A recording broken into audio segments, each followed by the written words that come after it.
Ito, at ulit sa pinagpalang umaga.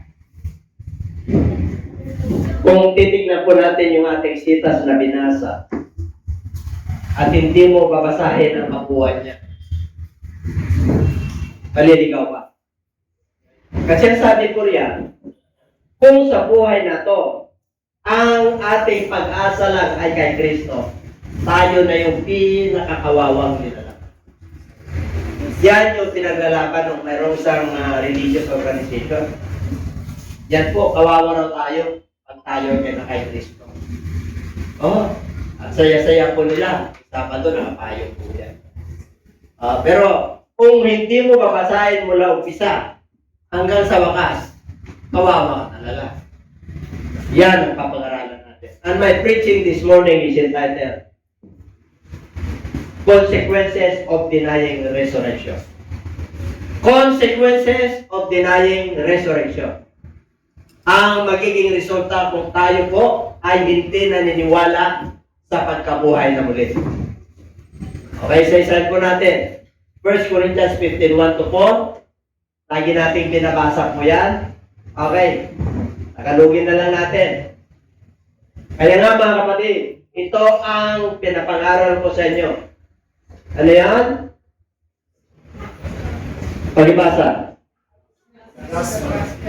Ito yung ipinangaral ko sa inyo. Pag sinabing gospel po, mabuting balita. Godspeed. Pag mabuting balita, Diyos galing. Okay? Hindi po sa tao galing. Kaya pinag-uusapan po natin magandang balita. Okay? Ito yung ipinangaral ko sa inyo. Ito yung tinanggap ko rin. At ito ang aking paninindigan. Si Pablo po, kinakausap niya, sulat po niya sa mga taga-Korinto. Ito naman, dito ako naligtas, kung mananahan kayo sa salita ng Diyos, ay pinangaral ko sa inyo.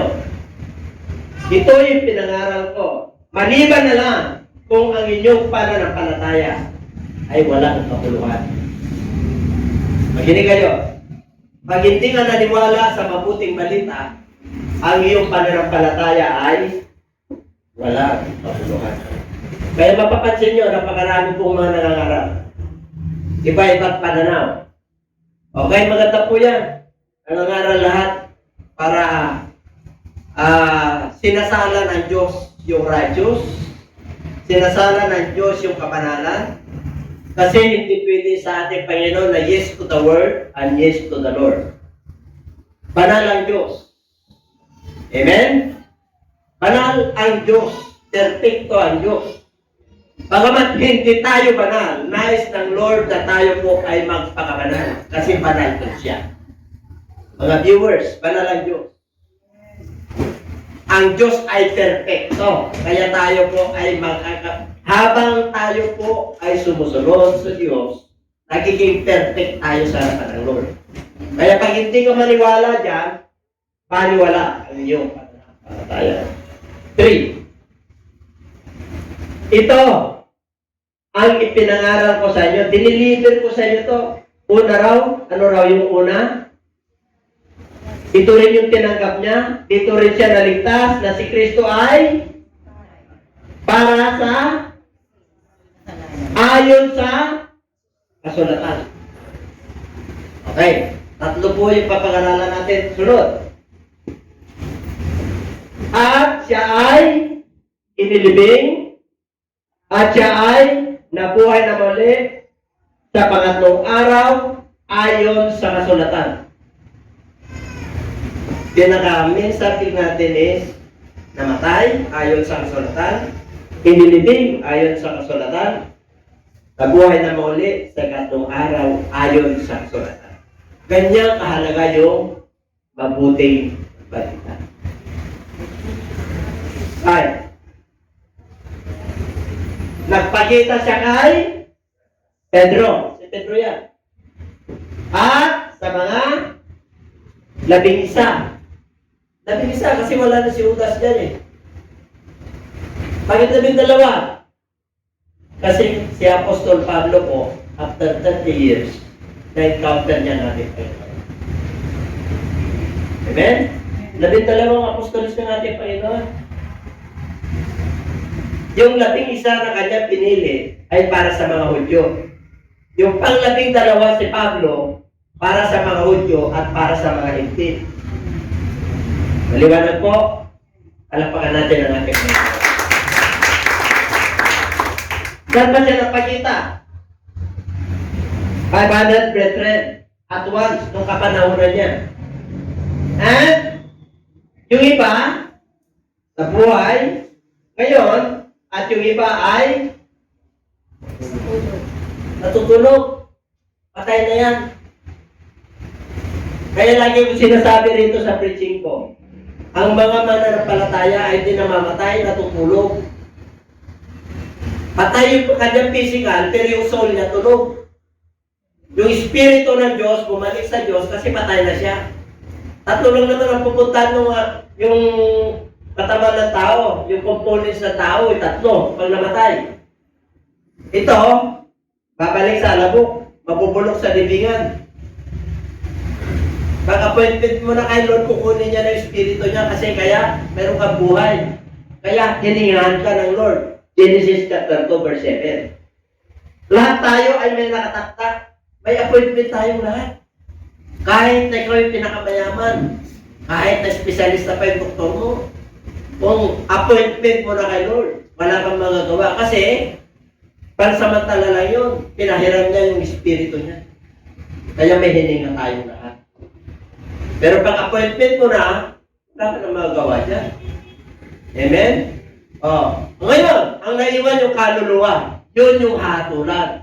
Pag ikaw ay mananampalataya, nasa paradise. Pag ikaw ay hindi nananampalataya at believer ka, nasa Hades. Sa Book of Ecclesiastes chapter 3. Pag namatay ang tao, yung espiritu niya babalik sa Diyos. Yung katawan niya babalik sa labok. Yung kaluluwa niya sa Book of Luke, sa paradise. Ang ating Panginoon, pinako, ano sabi niya, alalahanin mo ako. Ngayon pa lang, alalahanin kita. Nasa paradise na po yung kaluluwa. Kaya may sinabi ng Lord Hebrew 9:27, isang thesis lang mamatay ang tao pagkatapos ay pag-ano. Kaya, believers, isang thesis lang tayo ang buhay na to. Pag nabag ang Diyos sa iyo, gawin mo na yung the best. Ano ibig kong sabihin? Kasi may foolish virgin at saka may wise virgin. Tatandaan po natin. Maraming mananampalataya, hati pa rin. Nasa arka na pero hati pa rin. Di ba po, ang salvation natin. Yung salvation natin ngayon, grabe. Hindi ka na mamamatay. Pagkasama ka sa rapture. Yan ang papag-aralan natin. Palapakan natin ang ating Panginoon. Okay. Nagpakita siya. Tatandaan po natin ito After 3 days, he rose again. Another 40 days, nangaral, nagluto, nagpakain. Kausap niya yung kanilang mga alagad. Ayun nga may 40 days Pag namatay ang tao, di ba? Yung iba nandun sa purgatorio. Pray. Para ahunin. Wala po sa scripture po yun. Okay? Turo lang ng tao. Si James, kapatid niya po yan. Yan ang sumulat ng Book of James. Then by all the apostles. Lahat ng mga apostoles, hindi ka magiging apostoles ni Kristo kung hindi mo siya nakita. Yung 11 nakita nila, nakasama nila. 30 days, nangangarap. After 30 days, no, after 32 AD, pag sinabing 30 AD or 33 AD, nag-resurrect na po siya noon. Kasi yung 1 to 30, yun yung buhay niya. Pag sinabing BC, before Christ. Pag sinabing AD, Annos Domini, after the resurrection. Para malamalino sa inyo, para makuha po natin. Okay? Kaya, si Pablo, hindi niya kilala, hindi niya nakita si Kristo. Kasi nag-aral pa lang siya sa theological study niya, saka sa batas ng gobyerno. Kaya napakatalino niya. Kaya dito po, nagpakita siya, kaya siya yung pagdating 2 apostol. Kasi, Na-encounter niya mismo si Jesus Christ. Then, last of all, diba? Siya na mismo ang nagpatotoo. Siya yung pinanganak sa walang kapanahonan. Ako yung pinakamaliit na apostol. Ibig sabihin, pinakamababa. Kasi, nahihiya siya na tawaging apostol. Alam niyo kung bakit? Okay. Hindi ako karapat-dapat na tawaging apostol. Kasi, inuusik ko ang iglesia ng Diyos. Saksi siya sa pagkamatay ni Esteban. Ang daming nakulong. Ang daming pinarusahan. Siya yung saksi. Ibig sabihin, siya yung authority. Dala niya ang sulat niya. Na-encounter niya ang Lord nung papunta siya sa Damascus para ipagkukulong at patatay mga kusigi ng mga mananampalataya. Then, but by the grace of God, ako na to. Ayan, wala yan. His grace toward me was not in vain, but I labored more abundantly than they all.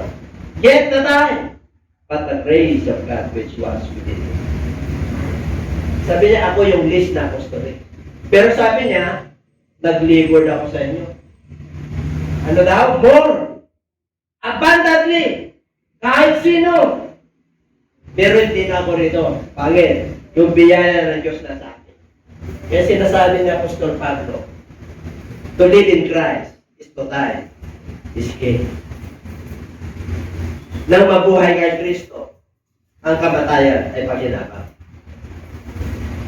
Yung pagkamatay ni Kristo ay paghinabang natin lahat.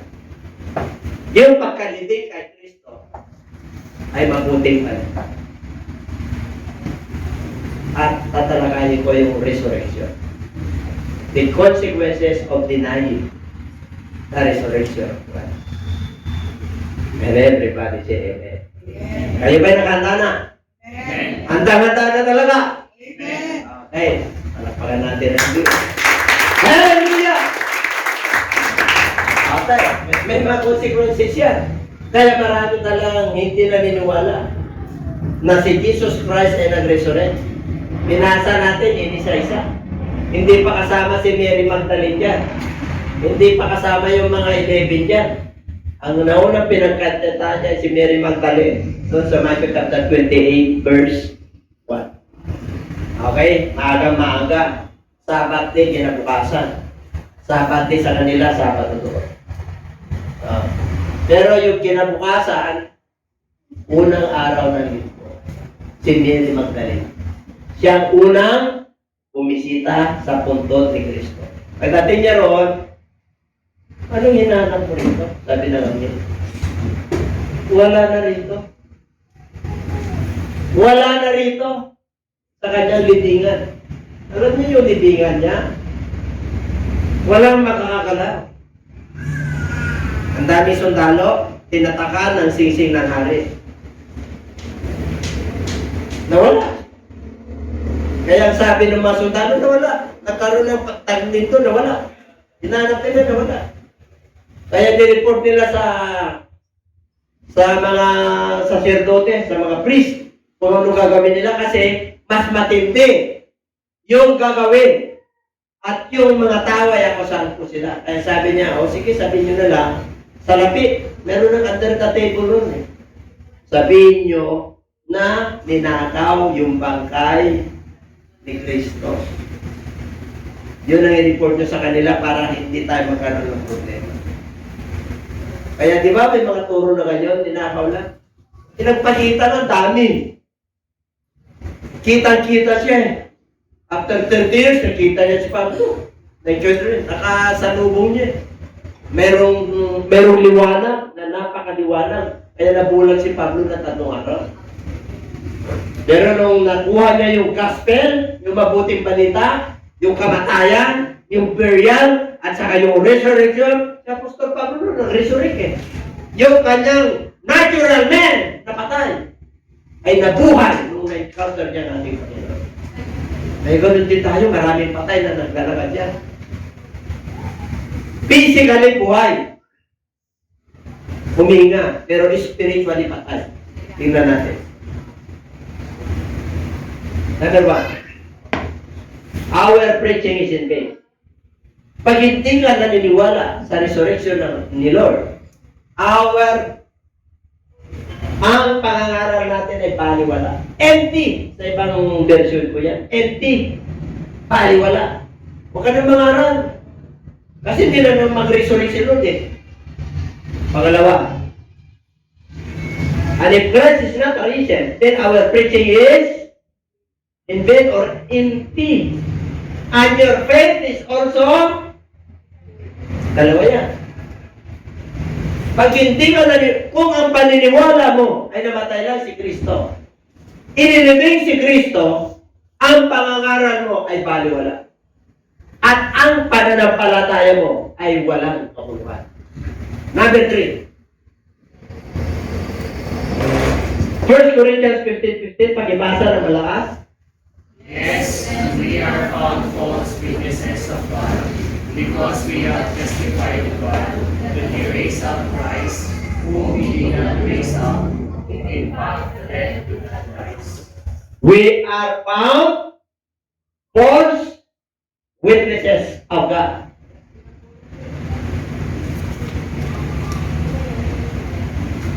Wala kang kabuluhang saksi. Di ba? Sinungaling na saksi ka. Kasi pinapangaral mo si Kristo na nag-resurrect, hindi naman pala sa pananampalataya mo. Baliwala lahat yung pangangaral natin. Baliwala yung pananampalataya natin. At sinungaling na saksi tayo. Kaya kanina, yung title natin, ikaw ang pinaka-kawawang nilalang pagka hindi siya nabuhay na muli. Kaya maraming mga tao sa mundong ito na hindi sila naniniwala dyan. Mas maraming naniniwala, mas kukunti ang naniniwala na si Kristo ay nabuhay na muli. Kukunti lang. Kaya nga yung iba hanggang ngayon patay si Kristo. Bakit po? Wala namang saysa yung buhay ng tao sa kanila Pag nagsinungaling, pag nagnakaw, pag gumawa ng kasalanan, o anong saysay nung binigay ng buhay ni Kristo sa kanila? Kaya pag hindi nila ma-feel at may-apply yung kamatayan niya, yung pagkalibing niya, at yung pagkabuhay na muli ni Kristo, baliwala lang yun. Pero makalat ka. Makalat ka na. Amen? Pinagpala ka na tutusan. Tingnan niyo. Number 4. Then also those who have fallen asleep in Christ have perished. Mga mananampalataya natutulog, hindi namamatay. Yung kaluluwa niya hindi patay. Kasi ang kaluluwa hindi namamatay. Yun yung hahatulan. Kung ano yung jacket mo, kung ano yung outer outlook mo, yun yung kaluluwa mo. Kaya lahat tayo ay harap. Ito, itsura ko, pag tayo ko sa kanya, spiritual body, yung kaluluwa ko yun din ako. Lahat tayo ganun, harap tayo. Ito po, mga viewers, at lahat na nakikinig. Hindi nagtitiro. Hindi nagtitiro. Binigyan pa tayo ng chance na mabuhay ng Panginoon. Manampalataya ka o hindi, babalikan ko. Manampalataya ka o hindi, pare-pareho tayong mamumatay. Death is inevitable. Malakas ka ngayon, bukas hindi mo alam kung ano mangyayari. Siguraduhin nyo lang ang inyong mga kaluluwa ay nakapreserve at ikaw ay natutulog ka. Ganon tayo pamahalan doon. Nakapreserve yung ating mga kaluluwa. Sa takdang panahon, igisingin ka. Kaya hindi ka mahirap pa. Mahirap ka sa buhay na to. Magtis ka lang. Sumunod ka lang. Maaari sakitin ka sa buhay na to. Pero magan mong talin kasi kasama mo si Kristo. Maaari purong-puno ka ng problema sa pamilya mo, tinawag ka na may payapa. Tuloy ka lang. Kasi nagdiliwanag ka. Amen? Hindi tayo magkakaiba sa deliver. Kung wala hindi ka nagdiliwanag. Bakit po? Naging walang kabuluhan yung kamatayan ni Kristo, yung pagkaliting kay Kristo, at pagkabuhay ng ni Kristo. Alam niyo, bago namatay si Kristo, meron siyang buhay. Kaya there is the gospel of Christ. What is the gospel of Christ? Pag binasa nyo, the gospel of Matthew, the gospel of Mark, the gospel of Luke, and the gospel of John. Mapapasa nyo bakit gospel? Kasi good news. Sino yung descendant niya? Saan siya nagmula? May pinagmulan si Kristo. Bilang tao, son of man siya. Siya ay descendant ni King David. Si Joseph na tatay niya, sa biological, apo ni King David. Kaya may pinagmulan po siya. Pinanganak pa lang po siya, nasusulat na. Siya yung Misaya. Pagkasala ni Adan at saka ni Eva, meron ng solusyon, meron ng regalo. Sa Genesis chapter 3 verse 15, lalabas sa kanyang bini yung tagapagligtas. Yun yung aapak sa Satanas. Sa gawa ng demonyo, yung makasalanan. Kaya meron na siyang regalo sa buong mundo. Kaya pinlano na ng Diyos yung plan of salvation. Kaya nung siya po ay lumaki, na-circumcise siya after 8 days, at sinabi ng Bible, lumaki siya na kagaya natin. Favor of God and favor of men. Ibig kong sabihin, bilang tao, sumunod siya sa kanyang magulang, sumunod siya sa turo ng kautusan. Kaya nung nag-ministry po siya, nandun na, 3.5 years siya nag-ministry. Kaya hindi sila maniwala sa kanya pag nangangarap. Diba yan yung anak ng karpintero? Kaya yung mga taga-Nazaret, hindi makakilos ang gusto pag nangangarap. Bakit? Yan nakita nyo ng luwagi. Parang tayo. Pag binago tayo ng Lord, naging mangangaral tayo. Daming bisyo ng unang panahon. Pero binago ka ng Lord. Nangaral ka. Ang daming binago ng ministry mo. Siya ba yan? Amen? Kaya yung nakakilala sa'yo, sila maniwala. Kaya hindi makakilo sa Diyos. Amen? Kasi po, binago ka ni Kristo. Yung Espiritu ni Kristo ay suma sa'yo. At yung pag-iisip, yung mind of Christ ay nasa iyo. Amen? Everybody say amen.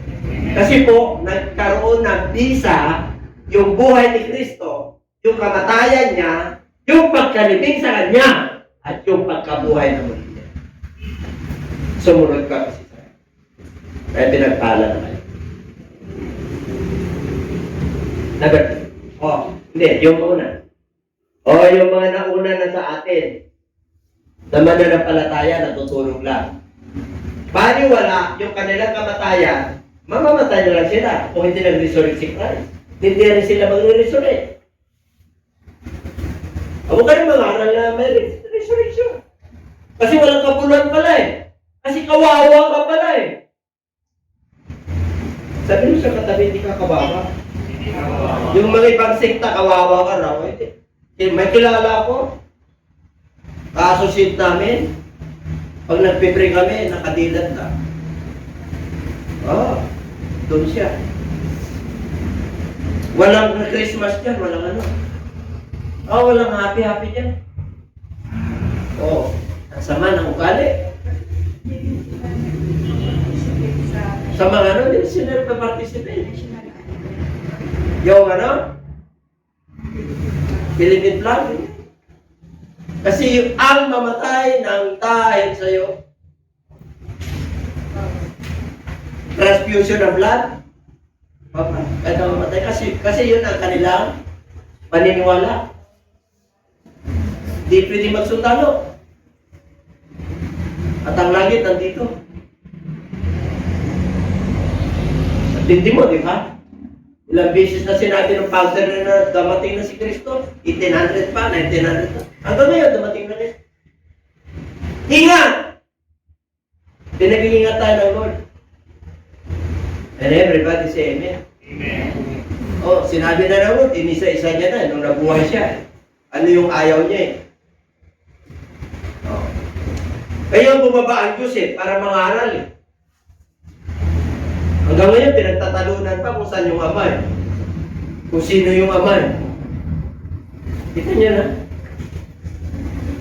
Kaya nga mapangat ka kahit nakukuntilan tayo. Bakit? 100% naman nakatungtong pa sa Scripture. Amen. Sa sarili niyang bayan yan, di siya nire-recognize. Mas mapangat nga na kay Kristo na nanali sa kanya na hindi nakakita sa kanya. Pero mo, nananali tayo siya namatay. Hindi naman tayo tagaroon. Tapos siya nilibing, hindi naman tayo tagaroon. Nabuhay na muli, hindi naman tayo tagaroon. Hindi mas mapangat ka.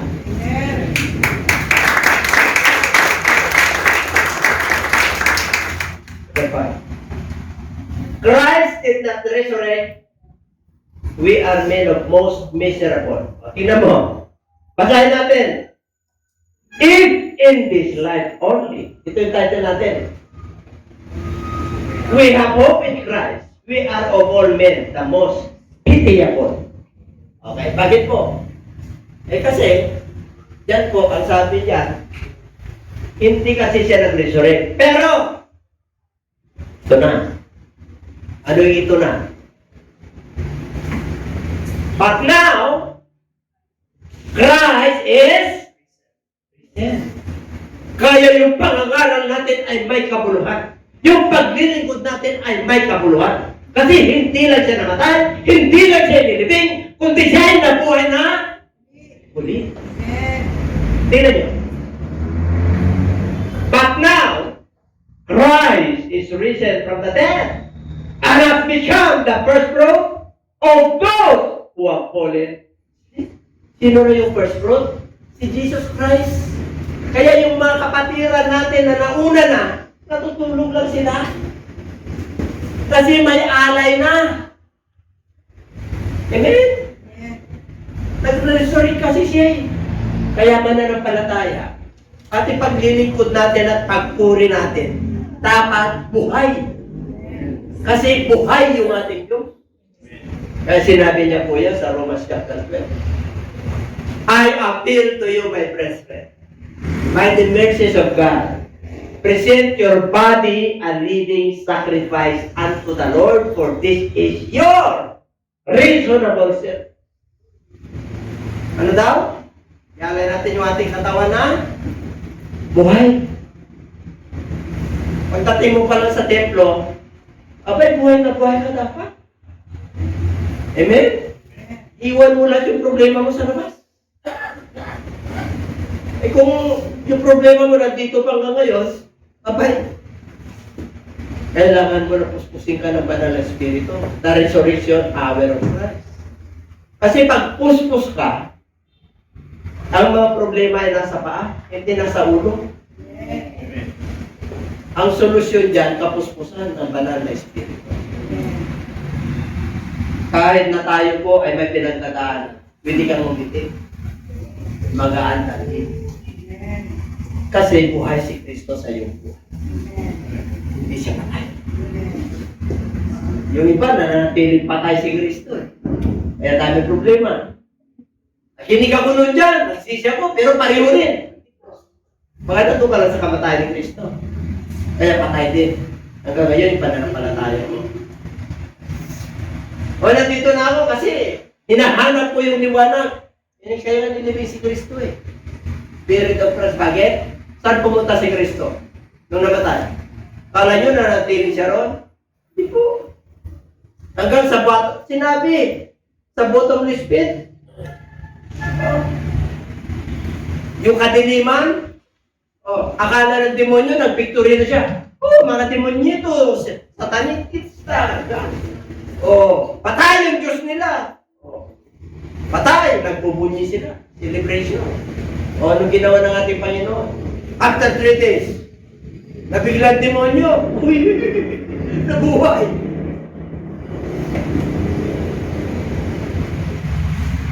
Kaya sabi ron, oh, victory. Where is, Hades, where is your, oh, grave, where is your victory? Death, where is your sting? Sa nagtibo ng kamatayan. Ang pinakamatinding ginawa ng ating Panginoon ay na-overcome niya yung kamatayan. Kaya kayong mga mananampalataya, pa-overcome niyo yan. Pag may karamdaman ka, yung kamatayan niya, in-overcome niya.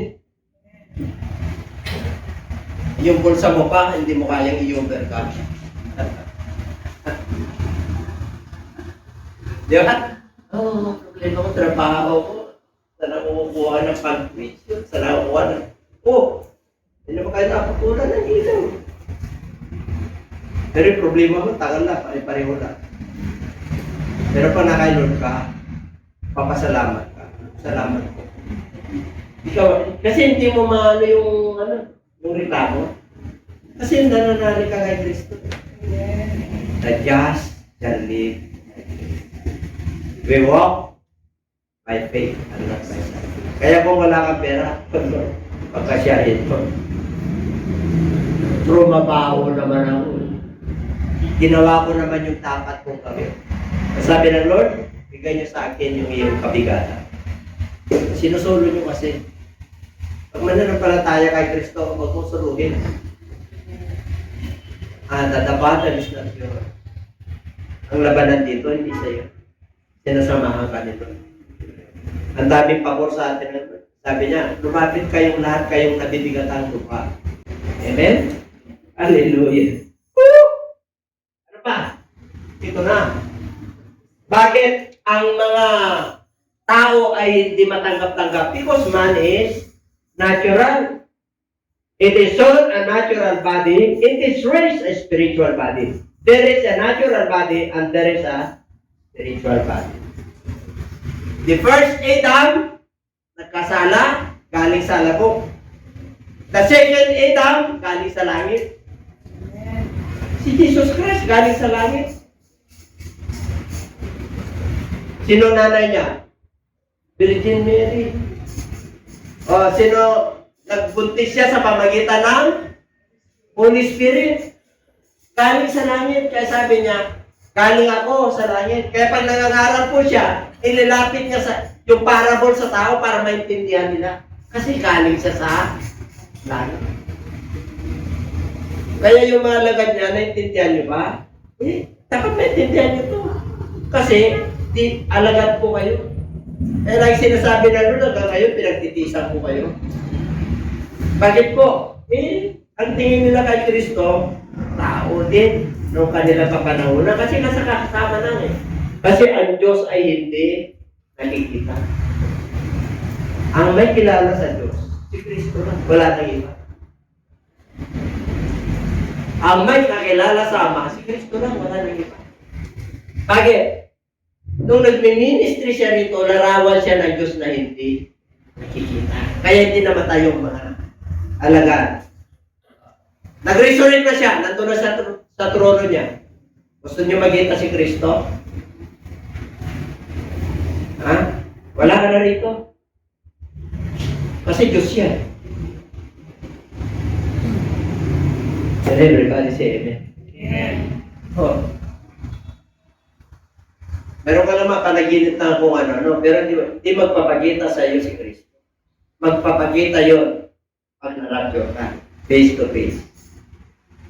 Huwag ka naman lungkot. Yung kanyang ang ating luha, papahirin mo. Face to face niya makikita. Yung Diyos na lumikha sa atin, sana. Grabe ka. Tapos yung paglilingkod mo, mananampalataya ka na. Parang natural man. Eh dapat hindi ka na natural man. Oh, ano ba? Sunod. Yun. And so it is written, the first man, Adam, became a living being. The last, Adam became a life spirit giving. Si Adam na atan yan. Itong second Adam, spirit si Jesus Christ yan. Kasi dito po, hinulma sa earth, sa lupa. Kaya yung nag-reason again, Lord God, Spirit, life, giving.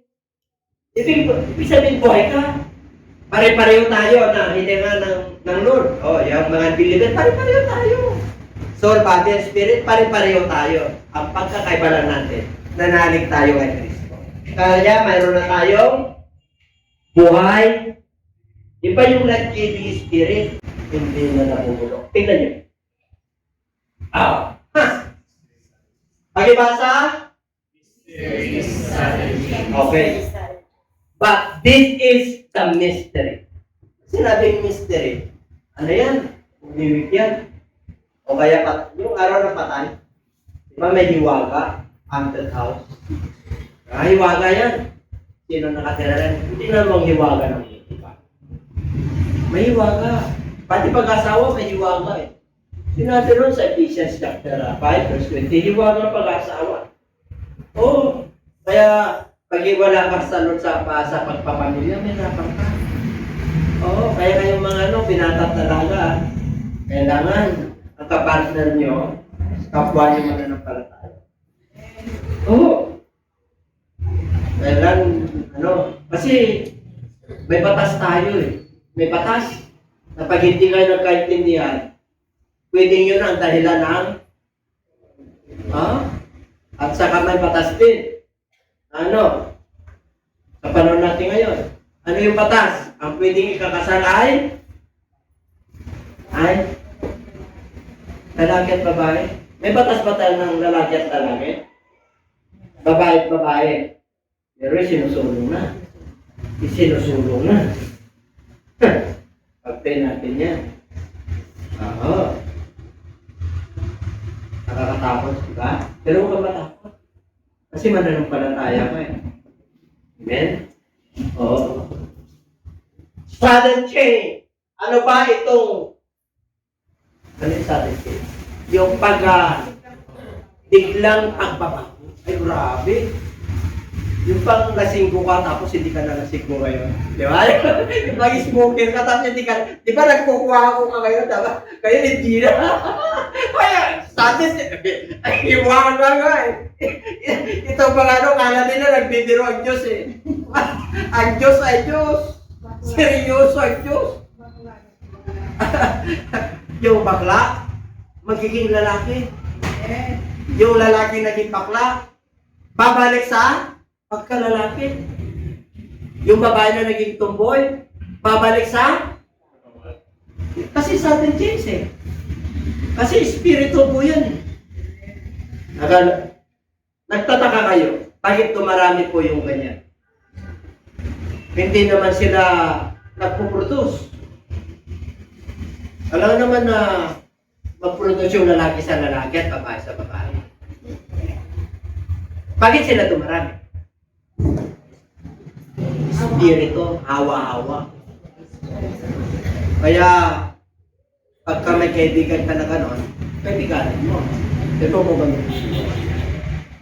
Amen? Isang araw, ano ka na rin?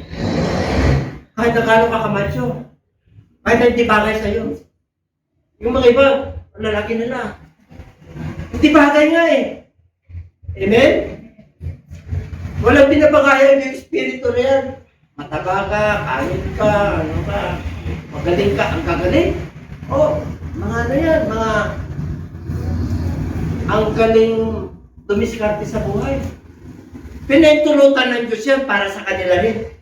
Para magamit na yon sa tama. Pero pag ginamit nila yun sa hindi tama, mananagot sila kayo. Pero nakakatuwa, maraming pinabago yun. At hindi rin nakakatuwa, mas marami yung nakukonvert. May conversion eh. Di ba? May conversion eh. Kasi, there is a sudden change. May hiwaga. Okay. Ano na? So when this corruptible has put on incorruption, and this mortal has put on immortality, then shall brought to pass the saying that it is written, death is swallowed up in victory. Wala na. Napagtagumpayan na ni Lord yung kamatayan. Ano? Swallowed. Nilulun na yung kamatayan ng victory. Ano yung victory? Because of faith in Christ. Nabuhay na muli si Kristo. Tuloy. O death, where is your sting? O kamatayan, saan ang iyong kamandag? O Hades, saan ang iyong victory? Ang kamandag ng kamatayan ay kasalanan, at ang kalakasan ng kasalanan ay nasa kautusan. 57. Pagibasa? Victory through Jesus Christ. But thanks be to God who gives us the victory to our Lord Jesus Christ. Nag-resurrect kasi siya. Kaya, nananagumpay tayo. 1 John chapter 5 verse 4. Ano nakalagay doon? Those who are born of God has a victory in faith through Jesus Christ. Kasi anak na tayo ng Diyos. Iba yung anak ka na ng Diyos at anak ng Diyos. Ulitin ko, mga viewers, mga kapatid. Iba yung anak ng Diyos at anak ka na ng Diyos. Ano ba kakaiba? Nung nilikha ang buong mundo, anak tayo lahat ng Diyos. Pero nung tinubos na tayo ni Kristo at nagpatuloy ka sa kamatayan, sa pagkalibing, hanggang sa pagkabuhay na muli, in-apply mo sa buhay mo, anak ka na ng Diyos. You are now born of God. Hindi ka lang born again. Born of God. Anak ka na ng Diyos. Kasi yung anak ng Diyos nakikinabang sa ulan, sa hamon, sa natural resources, kahit na masama. Pare-pareho nilikha ng Diyos yan. There is only one Father, our everlasting Father. Isaiah 9:6. Ang everlasting Father yung papanganak ng virgin na lalaki. And the government shall be upon his shoulder. He is the mighty God and the Prince of. Kaya nung dumating si Kristo rito, yun yung palatandaan that God is with us. Yung kanyang kapanganak. And everybody say amen. Kaya dito po, victory ka na. Sunod ka na. Hirap sa buhay. Akala nila mahirap ako. Sinabi ni Pablo yan sa Galatia. Akala nila hirap ako pero kumpleto ako. Babatoy na ako. Halos ako'y mamatay. Nagutom ako. Nahubaran ako. Halos walang-wala. Pero masaya. Kasi victory ka nga. Kasi kasama mo si Kristo sa buhay. Sabihin mo sa kayo, katabi, panalo. Victory is mine. Victory today is mine. Diba? Ano yung susunod? I said to Satan, get me behind! Si Satanas magsarap. Yung iba hinaharap si Satanas eh. Sabi niya si Satanas, sabi ko na sa likod ko.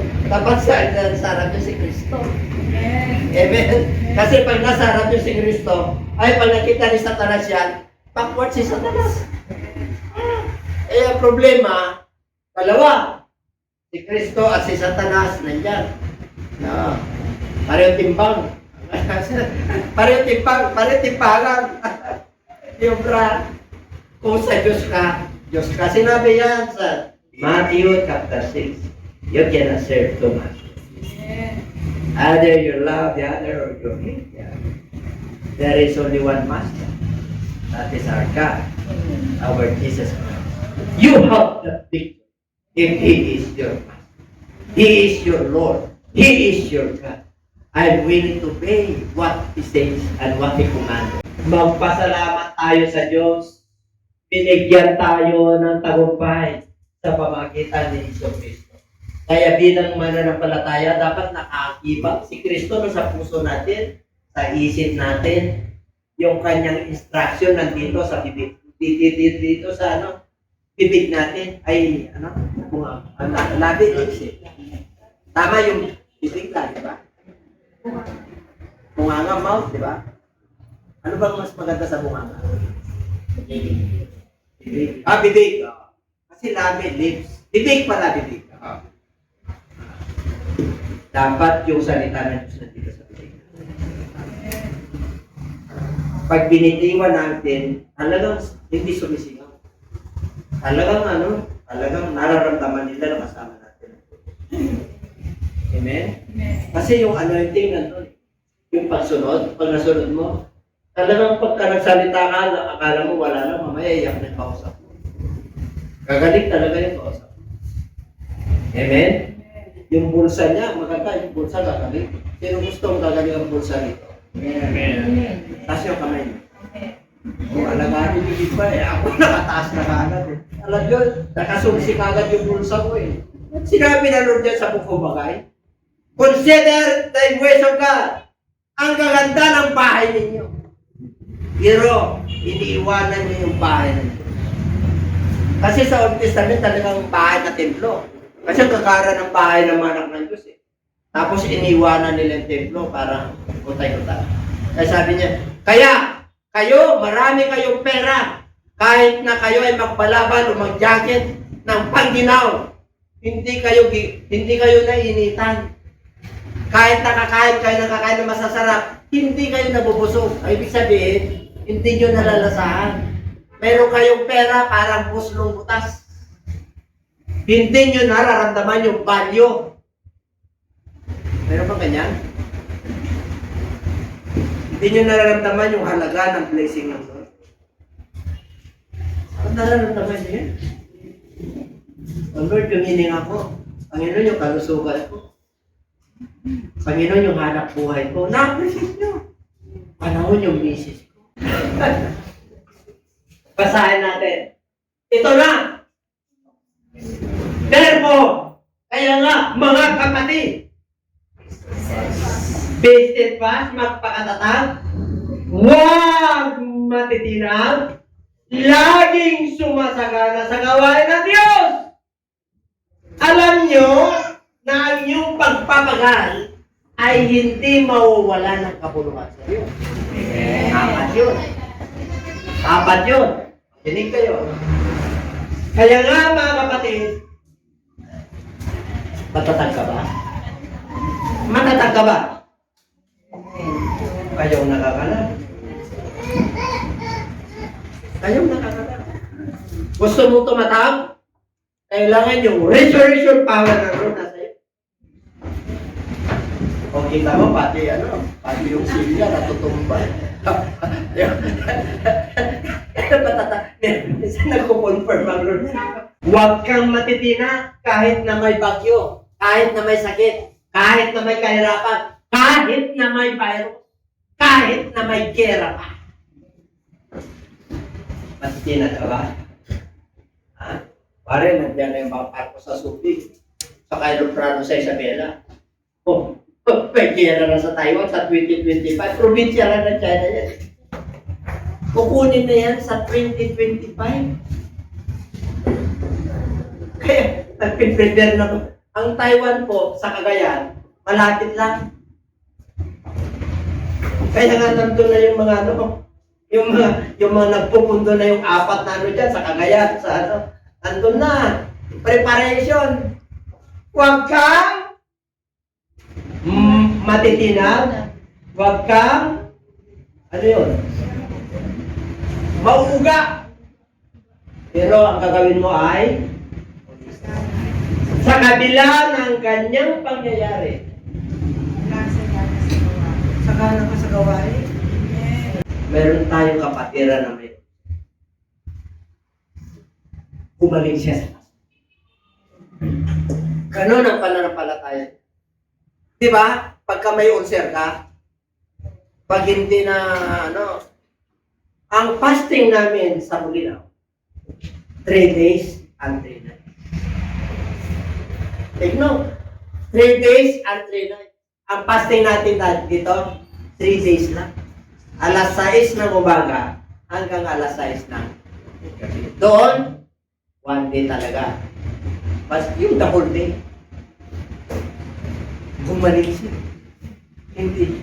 Sabi niya, nagpatuto siya. Pagkatapos ng 3 days, hanggang ngayon, wala siya. Hanggang ngayon, nagpapas. Kita niya ng himala na doon. Madami yung pera. Maaari kapos ka, dadagdagan ng konti lang kalaman mo, dadagdagan ka rin. May nararamdaman ka, isang araw ka ganito. Yung desire mo sa buhay, yung burden mo, yung kabigatan mo, may problema ka, gagawin. May problema kang emosyon, di ka nakapagkatulog. Pasti ka makakatulog ka. Sa una lang kasi medyo yung mga ahas dito, medyo nakabang. Part of the detoxification. Taglilinis. Yung panahon ng virus, yung kasagsagan ng 2020, 2021. Wala na mo. Si David, lahat ng uri ng hindi makaya ngayon. Pero binuhay kami. Yan ang patutuo natin sa buhay. And everybody say, kasi, in-apply namin yung kamatayan ni Kristo, yung pagkaliling kay Kristo, at yung pagkabuhay ng kahit nahirap ka sa pera, sa kala. Wala na pag-asa sa mundo ito, may pag-asa. Kasi buhay! Nag-resurrect si Kristo. Nararamdaman mo yan sa buhay mo. Magaan ang buhay. Pare-pareho lang tayo ng pinagkakaroon. Ang control natin, mga kapatid, yung talent, yung oras, at saka yung panahon. Control mo yan. Yung will mo, control mo yan. Hindi pinakalaman na yun. Pero darating ang panahon, isusulit natin. Ang pagkakaiba lang natin, yung talent na binigay natin. Kung ginamit mo. Kung hindi mo ginamit yan, binigyan ka ng Lord ng isang talent, gamitin mo.